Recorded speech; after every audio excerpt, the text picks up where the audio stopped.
할렐루야. 할렐루야. 오늘은 아버지께로부터 라는 제목으로 하나님의 말씀을 대안하도록 하겠습니다. 과거 다른 교회를 섬기고 있을 때 이야기입니다만, 한 번은 부흥 강사님을 식사 대접을 하는데 한 여자 권사님이 본인이 식사 대접을 하시겠다고 해서 강사 목사님과 또 저희 내외와 또 몇 번 교우들을 함께 모시고 일식집을 간 적이 있었습니다. 물론 저할 대접해드리려고 좋은 일식집을 갔던 것입니다만, 그런데 문제는 막상 회가 나오고 음식이 나왔는데 제 앞에 앉아 계시는 강사 목사님이 잘 못 드시는 것이었습니다. 이렇게 드시라 그러니까 이렇게 끄떡끄떡 하시면 잘 안 드시는데 보니까 회를 안 좋아하시는 거예요. 그러니 제가 얼마나 난감하겠습니까? 저는 먹고 싶은데 마음 놓고 먹을지도 못하지 않습니까? 보니 이렇게 하고 있으니까요. 그래서 식사가 끝난 후에 우리 대접하시는 권사님께 혹시 권사님, 강사 목사님 뭐 좋아하시는지 물어보셨냐 그러니까 물어보셨다는 거예요. 그래서 괜찮다고 하셔서 모시고 왔다는 거예요. 근데 정작 본인은 잘 못 드시는 겁니다. 그래서 저녁 집회가 끝난 다음에 차를 한 잔 마시면서 제가 이런 말씀을 드렸습니다. 아니 목사님, 회가 싫으시면 싫다고 분명히 말씀을 하시지 왜 좋다고 하셔서 좋아하지도 않은 음식 그렇게 힘들게 드셨습니까? 라고 물어봤더니 이분이 뭐라고 대답하시느냐 하니까 이렇게 대답하시는 것입니다. 대접하시는 권사님이 물어보시기를 목사님은 뭘 좋아하세요? 라고 물어보면 자기가 뭘 좋아한다고 이야기를 하겠는데, 그 권사님이 어떻게 물어보셨냐 하니까 우리 목사님은 회를 좋아하시는데 강사 목사님도 회를 좋아하시나요? 라고 물어봤다는 것입니다. 우리 목사님은 회를 좋아하시는데 강사 목사님도 회를 좋아하시나요? 그러니까 아니다라고 이야기하기가 그렇더라는 거예요. 그래서 그렇다고 했다는 거예요. 그게 얼마나 미안한지요. 부흥회가 끝나는 순간까지 횟집은 다시는 안 갔습니다. 한편으로 생각이 되기를, 아니 이 교회는 강사 목사님 식사 대접한다 하면서 자기 목사님 좋아하는 데만 데리고 가는구나, 그런 생각을 할 수 있겠다 하는 생각도 해보았습니다만, 여러분 이처럼 상대방에 대해 잘 모르면 나는 잘 대접한다고 하는데, 나는 잘 섬긴다고 하는데 오히려 그 일 때문에 서로 불편할 수도 있다는 것입니다. 그렇지 않습니까? 나는 잘 대접하고 잘해준다고 한 건데, 비싼 돈을 들여 일식집에 간 건데 안 좋아하니까 그 자리는 그분에게는 기쁨의 자리가 아니더라는 거예요. 근데 이는 또한 하나님과의 관계도 마찬가지라는 것입니다. 우리가 하나님을 섬긴다고 합니다. 하나님을 잘 섬기길 원합니다. 그런데 하나님에 대해 잘 모르면 우리가 오해해서 하나님 앞에 원망할 수도 있고요, 잘 모르면 하나님을 바로 섬기지 못하고 잘못된 내 방식으로 섬길 수도 있더라는 것입니다. 그래서 호세아 6장 3절 말씀해 보면요, 호세아 선지자는 이스라엘 백성들에게 이렇게 말씀하십니다. 우리 호세아 6장 3절 말씀 앞을 보시며 한번 같이 읽어보실까요? 시작. 그러므로 우리가 여호와를 알자, 힘써 여호와를 알자. 그의 나타내심은 새벽빛같이 어김없나니 비와 같이 땅을 적시는 늦은 비와 같이 우리에게 임하시리라 하니라. 아멘. 무슨 말씀입니까? 먼저 호세아 선지자는 이야기합니다. 우리가 먼저 힘써야 될 건 뭐냐? 하나님에 대해서 바로 알자는 것입니다. 이게 먼저라는 거예요. 하나님에 대해서 알지 못하면 오히려 우리가 불평할 수 있고 원망할 수 있고 낙심할 수 있다는 거예요.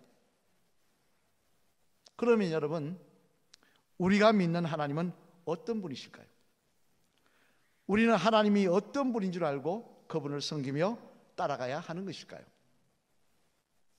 이에 대해서 오늘 본문 말씀을 보면 예수님의 육신적인 동생이었던 야고보 사도가 예루살렘 초대 감독으로 30년 동안 목회하면서 겪었던 하나님에 대해서, 깨달은 하나님에 대해서 말씀하고 있는데요, 바라기를 오늘은 이 말씀을 중심으로 우리도 하나님에 대해서 바로 알고 따를 수 있는, 바로 알고 섬길 수 있는 저와 여러분 되시기를 주님의 이름으로 간절히 축원을 드립니다. 그러면 우리가 믿는 하나님은 도대체 어떤 분이실까? 어떤 분으로 알고 우리가 믿고 따라야 하는 것일까? 그 내용을 한번 살펴보면요, 먼저 첫째로 우리 한번 앞을 보시며 같이 한번 읽겠습니다. 시작. 하나님은 온갖 은사와 온전한 선물을 주시기를 원하시는 아버지시라고 말씀을 하십니다. 하나님은 어떤 분이시를 하라고요? 온갖 은사와 온전한 선물을 주시기를 원하시는 아버지라는 것입니다. 오늘 본문 17절 말씀 앞을 보시며 한번 같이 읽겠습니다. 시작.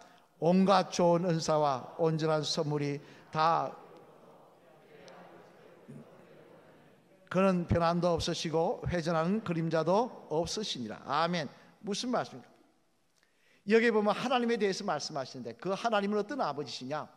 온갖 좋은 은사와 온전한 선물을 우리에게 베풀어 주시는 아버지시다 라고 말씀하고 있더라는 거예요. 그러면 여러분, 여기서 말씀하시는 온전한 선물, 온갖 은사는 도대체 무엇을 말하는 것일까요? 무엇을 내려주신다는 것일까요? 먼저 그 중에 하나님이 주시길 원하는 온전한 선물에 대해서 살펴보면요, 성경에 보면 이 온전한 선물은 누구에게든지, 가난한 자들이든지 부한 자든지 배운 자든지 못 배운 자든지 상관없이, 잘생겨 못생겼던 마르든 뚱뚱하든 상관없이 누구에게나 다 주는 선물이라고 말씀하고 있는데요, 그 선물을 찾아보면 이렇습니다. 먼저 요한복음 17장 8절 말씀 앞을 보시며 우리 한번 같이 읽어보시겠습니다. 시작. 나는 아버지께서 내게 주신 말씀들을 그들에게 주어사오며 그들은 이것을 받고 내가 아버지께로부터 나온 줄을 참으로 아오며 아버지께서 나를 보내신 줄을도 믿어사옵나이다. 아멘. 무슨 말씀입니까? 이는 하나님께서 온전한 선물로 우리에게 뭘 주셨느냐? 하나님의 말씀을 주셨다는 거예요. 근데 이 말씀은요, 우리 성경에 기록된 이 말씀은 아무에게 주신 게 아니라는 겁니다. 원래는 예수님께만 주셨던 말씀이라는 거예요. 예수님께만 주셨던 하나님의 뜻, 하나님의 은혜, 하나님의 계획, 이것이 그 안에 있는 말씀, 예수님께 주셨던 그 말씀이라는 거예요. 그 말씀을 이제는 우리들에게 선물로 주셨다는 것입니다. 한 번은 책을 보다 보니까요, 심리학자가 이런 말을 했던 걸 읽어본 적이 있습니다. 뭐라고 하니까 잠이 안 온다는 불면증 환자를 상담하면서 뭐라고 이야기하느냐? 잠이 안 오면 성경책을 읽으십시오 그랬다는 것입니다. 여러분도 잠이 안 오시면 성경책 읽으십니까? 성경 말씀은 그런 말씀이 아니라는 것입니다. 잠이 안 올 때 잠 오기 위해서 읽는 수면제가 아니라는 거예요. 또 어떤 분은 차 뒤에다가 부적처럼 싣고 다닙니다. 읽지도 않으면서 햇빛 받다가 빛이 다 바래질 듯 나는데 왜 싣고 다닙니까? 사고 나지 말라고. 부적입니다 이게. 하나님의 말씀은 그런 말씀이 아니라는 거예요. 하나님의 말씀은 예수님께만 말씀하셨던 그 하나님의 뜻을, 그 뜻이 적힌 말씀이라는 거예요. 그 뜻을 우리들에게 주셨다는 거예요. 그 말씀을 통해 우리가 세상과 이 세상을 이기고 마귀를 이기게 하셨다는 거예요. 그리고 또한 또 하나님이 주신 온전한 선물에 대한 말씀이 있습니다. 요한복음 14장 16절 말씀 우리 한번 앞을 보시며 같이 한번 읽어보실까요? 시작. 내가 아버지께 구하였으니 그가 또 다른 보혜사를 너에게 주사 영원토록 너희와 함께 있게 하리니. 아멘. 다 또 뭘 주시다겠습니까? 주신다고 하셨습니다. 보혜사 성령, 성령님을 우리에게 부어주시겠다고 하셨다는 거예요. 여러분, 성령님은요 아무에게나 구약 성경에 주시는 게 아니었습니다. 구약 때는 사울이 귀신 들려 힘들어하면서 하나님 앞에 간구합니다. 하나님, 나에게 성령을 부어 주시옵소서. 하지만 하나님 거절하셨습니다. 그런데 오늘 이 시대에는 저와 여러분들이 누구든 간구하며 사모하면 하나님이 우리들에게 성령을 선물로 부어 주시겠다는 거예요. 이뿐만이 아닙니다. 에베소서 2장 8절에 보면요, 또 하나님이 주시는 선물에 대한 말씀이 나옵니다. 우리 에베소서 2장 8절 말씀 같이 한번 읽어보실까요? 시작. 너희는 그 은혜로 인하여 믿음으로 말미암아 구원을 받았으니 이것은 너희에게 나서난 것이 아니요 하나님의 선물이라. 아멘. 또 온전한 선물이 두 개 기록되어 있습니다. 뭐가 있습니까? 믿음이 선물이 기록되어 있고 그 다음에 구원의 선물이 기록되어 있습니다. 믿음은 내가 믿겠다고 해서 되는 게 아니라는 거예요. 하나님의 선물이라는 거예요. 하나님이 우리에게 선물로 주셔야 예수님이 믿어지고 하나님이 믿어지고 십자가 사건이 믿어진다는 거예요. 저와 여러분들은 이 선물을 받은 줄로 믿습니다. 그리고 또 하나 마지막으로 선물이 또 뭐 있느냐 하나만 더 살펴보면요, 요한복음 3장 16절로 17절 말씀 우리 앞을 보시며 같이 한번 읽어보시겠습니다. 시작. 하나님이 세상을 이처럼 사랑하사 독생자를 주셨으니 이는 그를 믿는 자마다 멸망하지 않고 영생을 얻게 하려 하심이라. 하나님이 그 아들을 세상에 보내신 것은 세상을 심판하려 하심이 아니요 그로 말미암아 세상이 구원을 받게 하려 하심이라. 아멘. 무슨 말씀입니까? 또 하나님은 하나님의 아들 독생자 외아들 예수님을 우리를 위해 선물로 주셨다는 거예요. 그래서 우리 죄 대신 십자가에 달려 돌아가시게 하셨다는 거예요. 여러분 가운데 여러분이 아무리 귀한 선물을 준다도 자기 아들을 희생하는 선물만큼 귀한 게 있겠습니까? 자기 아들을 그 생명 대신 희생한 것만큼 귀한 선물이 있겠냐는 말이에요. 이런 놀라운 선물을 주셔서 우리가 감히 천국을 꿈꾸게 만들어 주셨다는 것입니다. 이게 하나님의 온전한 선물이라는 거예요. 이 온전한 선물을 저와 여러분 다 받으신 줄로 믿습니다. 그리고 두 번째로 또 하나 온갖 은사를 주셨다고 이야기하는데요, 로마서 12장 6절로 8절 말씀 한번 같이 읽어보시겠습니다. 시작. 우리에게 주신 은혜대로 받은 은사가 각각 다르니 혹 예언이면 믿음의 분수대로, 혹 섬기는 일이면 섬기는 일로, 혹 가르치는 자면 가르치는 일로, 혹 위로하는 자면 위로하는 일로, 구제하는 자는 성실함으로, 다스린 자는 부지런함으로, 긍휼을 베푸는 자는 즐거움으로 할 것이니라. 아멘. 무슨 말씀입니까? 또 이렇게 우리에게 온갖 선물을 주셔서 구원의 백성으로 삼아주시고 거기다 더하여 온갖 은사를 내려주시는데, 이 은사는 방언의 은사도 있고 섬기는 은사도 있고 가르치는 은사도 있고 예언의 은사도 있고 신유의 은사도 있더라는 거예요. 이런 은사를 각각 개인에게 주셔서 하나님 섬기게 하시더라는 거예요.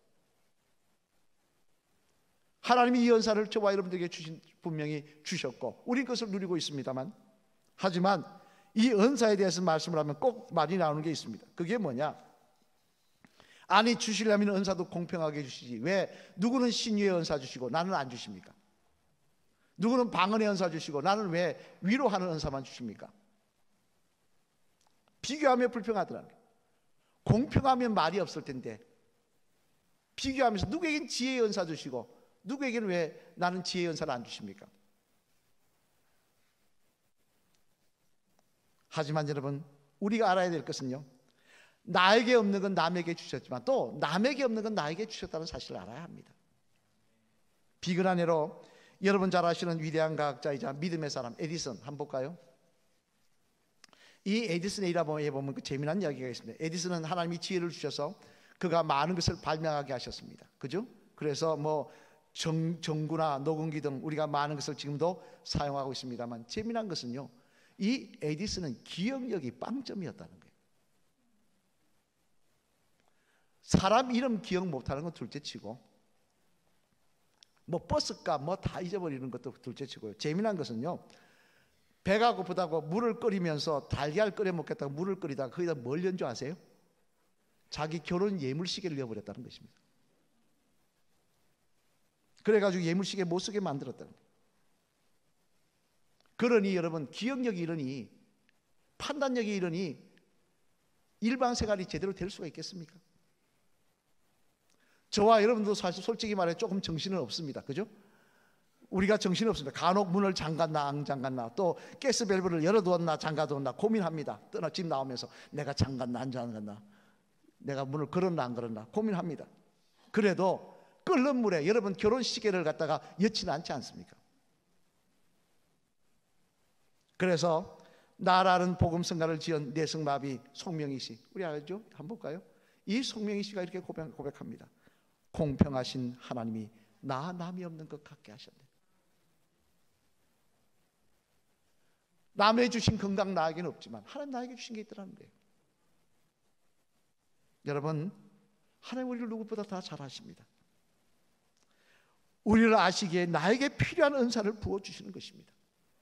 왜 나에겐 저런 은사 주지 않느냐, 나에겐 왜 저런 거 주지 않느냐, 지혜의 은사, 신유의 은사, 방언의 은사 나 주지 않느냐, 불평하지 마시길 바랍니다. 나에게 주신 은사 잘 감사함으로 활용할 때 그곳에 하나님 기뻐하시는 많은 열매들이 우리를 통해 맺혀지게 될 줄로 믿습니다. 여러분, 하나님은 오늘도 좋은 은사와 온전한 선물을 우리에게 부어주시는 아버지십니다. 이 하나님 아버지를 분명히 아시고 그 은혜에 감사하며 찬양하며 인생길을 걸어갈 수 있는 저와 여러분 되시기를 주님의 이름으로 간절히 축원을 드립니다. 둘째로 또 하나, 하나님은 어떤 아버지라고 야고보 사도는 말씀하고 있냐, 우리 앞을 보시면 같이 읽어보실까요? 시작. 하나님은 우리를 첫 열매가 되게 하시는 일에 변함이 없으신 아버지시라고 말씀을 하십니다. 뭐 하시는 일에 변함이 없으시다고요? 첫 열매가 되게 하시는 일. 오늘 보면 18절 말씀 한번 같이 읽어보시겠습니다. 시작. 그가 그 피조물 중에 우리로 한 첫 열매가 되게 하시려고 자기의 뜻을 따라 진리의 말씀으로 우리를 낳으셨느니라. 아멘. 여기에 보면 또 하나님은 어떤 하나님이시냐, 우리들을 첫 열매 되게 하시려고 하시는 하나님, 그 첫 열매 되게 하시는 일에 변함이 없으신 하나님이시라고 말씀하고 있습니다만, 그렇다면 첫 열매가 무슨 의미입니까? 우리 한번 이에 대해서 출애굽기 22장 29절로 30절 말씀 한번 같이 읽어보시겠습니다. 시작. 너는 다른 첩을 바치기를 더디하지 말지며 내 처음 난 아들들을 내게 줄지며 내 소와 양도 그와 같게 하되 이래 동안 어미와 함께 있게 하다가 여러 해 만에 내게 줄지니라. 아멘. 여기 보면 처음 난 아들들을 내게 줄지며 라고 말합니다. 내 처음 난 소와 양도 그와 같이 하되, 이 무슨 이야기입니까? 첫 것은 하나님의 것이라는 거예요. 첫 것이 되게 하시겠다는 말은 뭐냐면, 첫 열매가 되게 하시겠다는 뭐냐, 우리를 하나님의 소유가 되게 하셔서 그 일을 포기하지 않으시겠다는 거예요. 여러분, 저는 이 말씀이 얼마나 귀한지 모릅니다. 왜냐하면요, 천국의 유업을 누리기에는 여러분 어떨지 모릅니다만 제가 제 자신을 볼 때 너무나 부족한 부분이 많이 있기 때문에 그렇습니다. 예수님을 믿기 전에, 제대로 알기 전에 고백이 아닙니다. 목사가 되고 나서도 마찬가지입니다. 내 생각대로 되지 않고 내 뜻대로 되지 않으면 불평할 때도 있더라고요. 낙심하며 원망할 때도 있더라고요. 또 거짓말하지 말아야 되는 거 알면서 거짓말할 때도 있더라는 거예요.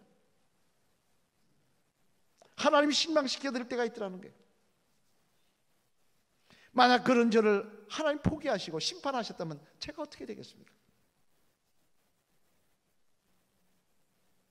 하지만 하나님 앞에 감사한 것, 그런 저를 하나님 포기하지 않으시더라는 거예요. 끝까지 붙들고 계시더라는 거예요. 마치 아브라함을 택하셨음에도 불구하고, 믿음의 조상으로 택해 주셨음에도 불구하고 아브라함이 어떻게 행합니까? 끝까지 믿음의 삶을 삽니까? 그도 실족하더라는 거예요. 하갈이라는 애굽 여인을 아내로 맞이하고 이스마엘이라는 축복받지 않은 아들을 낳고, 하나님 그러시면 그 이 아브라함을 버리셔야 되는데 포기하지 않으시고 끝까지 붙들으시고 그를 믿음의 조상으로 만드시더라는 것입니다. 그 은혜를 부족한 저에게도 여러분에게도 베풀어 주고 계시더라는 거예요. 그래서 이 은혜를 누린 다윗은요, 시편 23편 말씀에서 이렇게 하나님 앞에 고백합니다. 우리 시편 23편 1절로 3절 말씀 앞을 보실까요? 같이 한번 읽어보시겠습니다. 시작. 그가 나를 푸른 초장에 놓으시며 실만한 물가로 인도하시는도다. 내 영혼을 소생시키시고 자기 이름을 위하여 의의 길로 인도하시는도다. 아멘. 무슨 말씀입니까? 내 영혼을 소생시키시고 자기 이름을 위하여 의의 길로, 부족하고 연약한 인생을 끝까지 포기하지 않으시고 의의 길로 인도하시더라는 것입니다. 그래서 자신이 영원한 하나님의 집을 꿈꿀 수 있게 되었다는 것입니다. 여러분, 우리가 섬기는 하나님은 이런 하나님이십니다. 부족하고 연약한 인생, 때때로 하나님 보시기에 참으로 아야 싶은, 정말 이 사람은 믿음의 사람이라고 찍어주기에 부족하게 많은 우리들, 그런 우리들을 끝까지 포기하지 않으시고 하나님의 선하심과 인자하심으로 붙들고 우리가 하나님의 첫 열매가 되게 만드신 일에 변함없이 열심인 하나님이시 우리의 아버지 되시는 하나님이신 줄로 믿습니다. 사랑하는 성도 여러분, 오늘 보면 16절 말씀에 보면요, 야고보 사도는 우리들에게 이렇게 권면합니다. 오늘 보면 16절 말씀 같이 한번 읽어보실까요? 같이 읽겠습니다. 시작. 내 사랑하는 형제들아 속지 말라. 아멘. 왜 속지 말라? 무엇에 속지 말라는 것입니까? 우린 때때로 마귀의 유혹에 넘어가요. 내 상황과 내 환경을 보며 불평합니다. 낙심합니다. 하나님은 내 기도에 응답하지 아니하신다. 하나님은 나를 힘들게 하신다. 하나님은 능력이 없으시다. 불평하고 원망합니다. 그런데 야고보 사도는 말합니다. 그런 마귀의 유혹에 넘어가지 말라는 것입니다. 하나님은 그런 하나님이 아니시라는 거예요. 온갖 은사와 온전한 선물을 내려주시며 때때로 우리에게 어려움도 주시지만 그를 통하여 우리를 변함없이 하나님의 자녀로 만드시길 원하시는 그 하나님이 우리의 아버지 되시는 하나님이시라는 것입니다. 따라서 오늘도 우리는 상황에 따라 불평하고 원망하는 자가 아니라 우리의 아버지 되시는 하나님이 어떤 분이심을 깨닫고 경배하며 감사하며 찬양하며 나아가시는 믿음의 성도들이 다 되어야 될 줄로 믿습니다. 우리 마지막 따라 하시겠습니다. 집사님, 하나님은 선하신 하나님이십니다. 천국의 유업을 누리게 하실 참 좋으신 하나님이십니다. 믿으십니까? 따라하겠습니다. 그런 하나님께 진정으로 감사하며 경배하시기 바랍니다. 할렐루야. 아멘. 하나님은 선하신 하나님이십니다. 끝까지 우리를 붙드시고 포기하지 않으시는 하나님이십니다. 저는 그 하나님이 나의 아버지 되심을 믿습니다. 오늘 보면 17절로 18절 말씀 같이 한번 보시며 읽어보실까요? 시작. 온갖 좋은 은사와 온전한 선물이 다 위로부터 빛들의 아버지께로부터 내려오나니 그는 변함도 없으시고 회전하는 그림자도 없으시니라. 그가 그 피조물 중에 우리의 첫 되게 하시려고 자기의 뜻을 따라 진리의 말씀으로 우리를 낳으셨느니라. 아멘. 온갖 좋은 은사와 온전한 선물을 내려주시는 하나님, 우리를 첫 열매 되게 하시려고 우리를 낳으신 하나님, 우리의 아버지 하나님이십니다. 이 하나님께 감사하며 찬양하며 인생길 걸어가시는, 또한 이 아버지 하나님을 우리 자녀 때에 이어받아 우리 자녀들도 그 하나님 섬기며 살아가는 복된 가정 되시기를 주님의 이름으로 간절히 축원을 드립니다.